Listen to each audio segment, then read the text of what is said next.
Hey, welcome to episode 44. I am talking about toxic positivity today.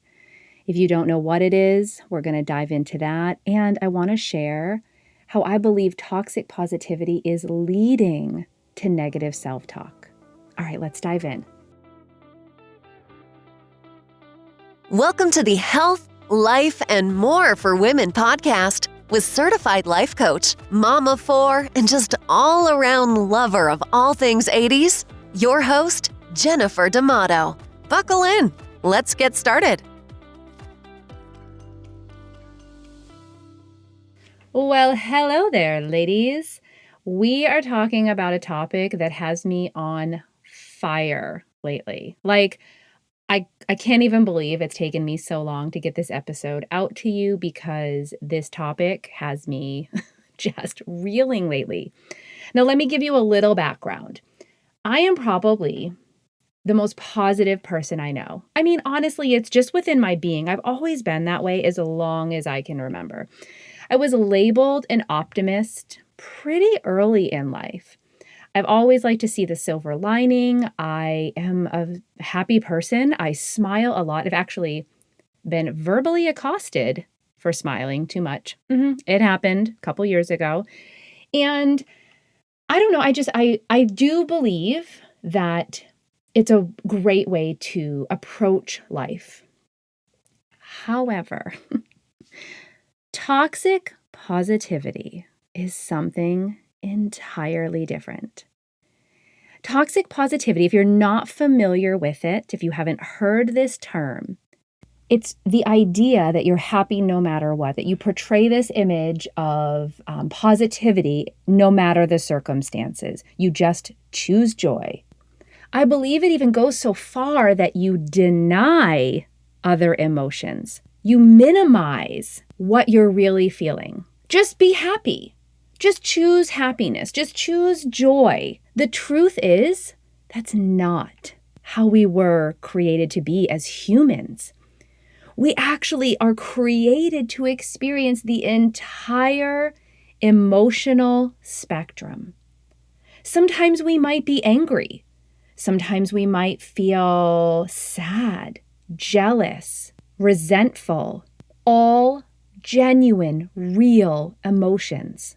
If you're not sure if you're seeing toxic positivity, let me give you a few clues. If you notice there's a hiding of true feelings, of what you're really feeling, if there's any masking of it, if you feel guilty that you feel anything but happiness, but joy and positivity, if you even notice a minimizing of other people's experiences with just telling them, oh, just be happy, feel good, don't worry, be happy. If you've ever heard someone just give the perspective, oh, it could be worse, instead of really validating what you're feeling. If anyone's ever just brushed off things that bother you, well, it is what it is. If you've ever felt shame or if you've been chastised for expressing anything but positive emotions, these are sure signs of toxic positivity. More than likely, you've experienced toxic positivity. I gotta tell you, if you go on social media, you are experiencing it. And this is not just a highlight reel. This is not just, where people are putting out there just the good things going on in their life. That's not what I'm even talking about here. I'm actually talking about this message that you should be positive. This message that you should just choose joy. I will tell you, there is a very notable influencer on Instagram. I know she's on multiple platforms. And she sells a line where it's just choose joy. She actually spreads this message, just be positive. Just pretend everything's okay. And it's actually come to light that she's been pretending that everything's been okay to her entire audience for years. This is the problem with toxic positivity. This is the problem with the masking and the hiding. This is the problem with minimizing all of the emotions. It's going to come back and bite you in the butt. And it's going to hurt so much worse than if you had actually accepted and resolved and sat with the emotions you were feeling. And here's what I want you to consider. Because of this culture of toxic positivity, I believe there's this increase in shame, this increase that I'm not doing enough, that I'm not enough. I can't just be happy. I can't just choose joy. And then it's directly leading to an increase in negative self-talk, which is leading to so many other behaviors and actions or inactions in your life. Think about that. If you believe that you cannot just be happy, that you're struggling to be joyful and happy and see the positive and everything, and then you start actually thinking there's something wrong with you. You think that there is something innately wrong with your being, with your thought process. What do you start doing? Well, you're not enough. You start having those sentences.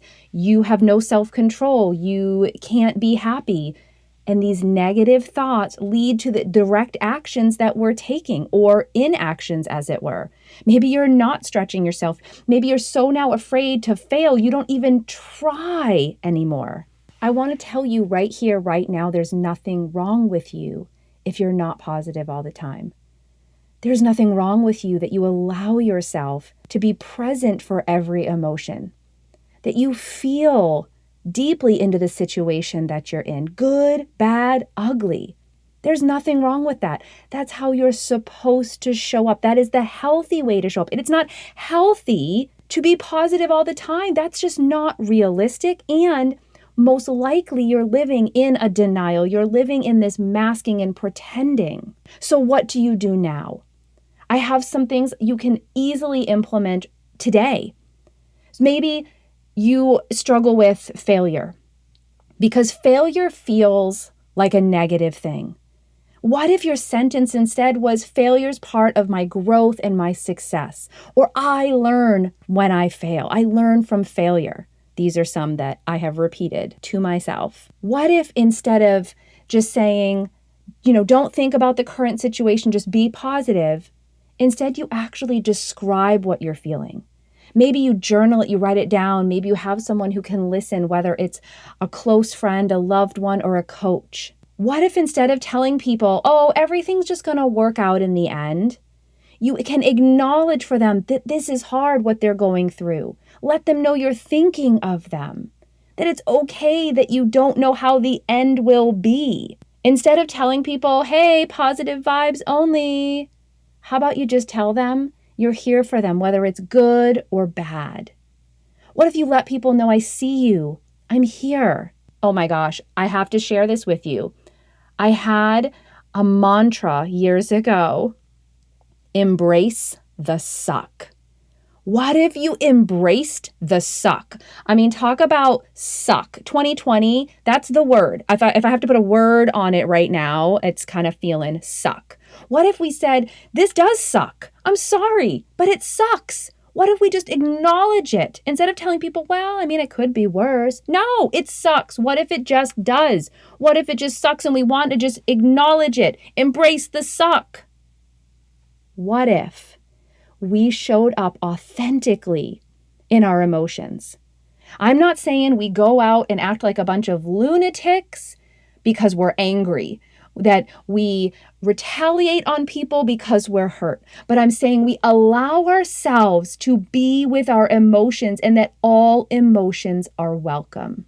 Maybe you weren't aware of toxic positivity. Maybe all of a sudden things are coming to light for you as you're listening to this, of people in your life, people you follow. Let me tell you, the best thing I did was click unfollow on the toxic positivity garbage that was out there.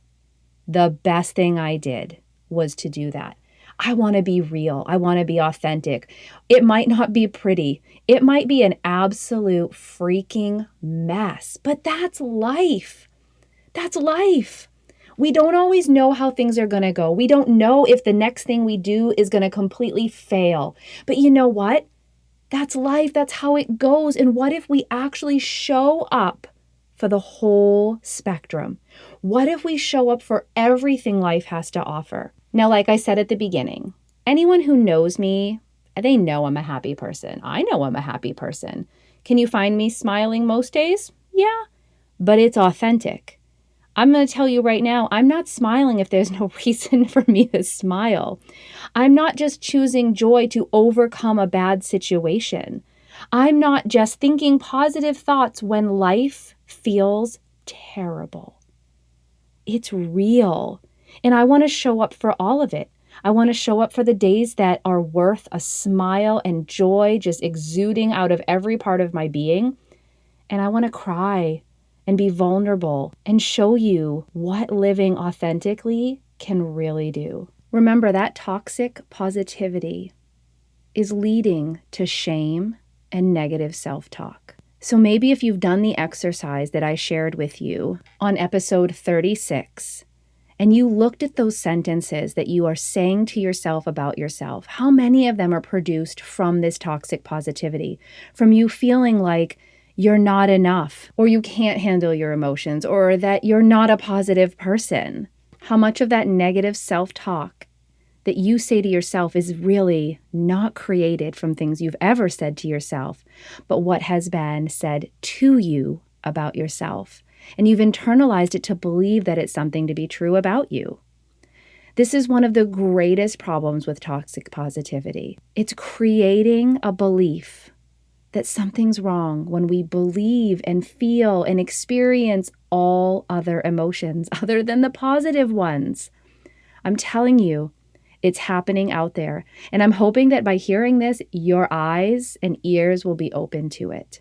I'm hoping that you feel inspired to be real and authentic when you share. I'm not saying that we don't put the greatest pictures up and that we don't put our best side out there, but sometimes our best side is the most real side.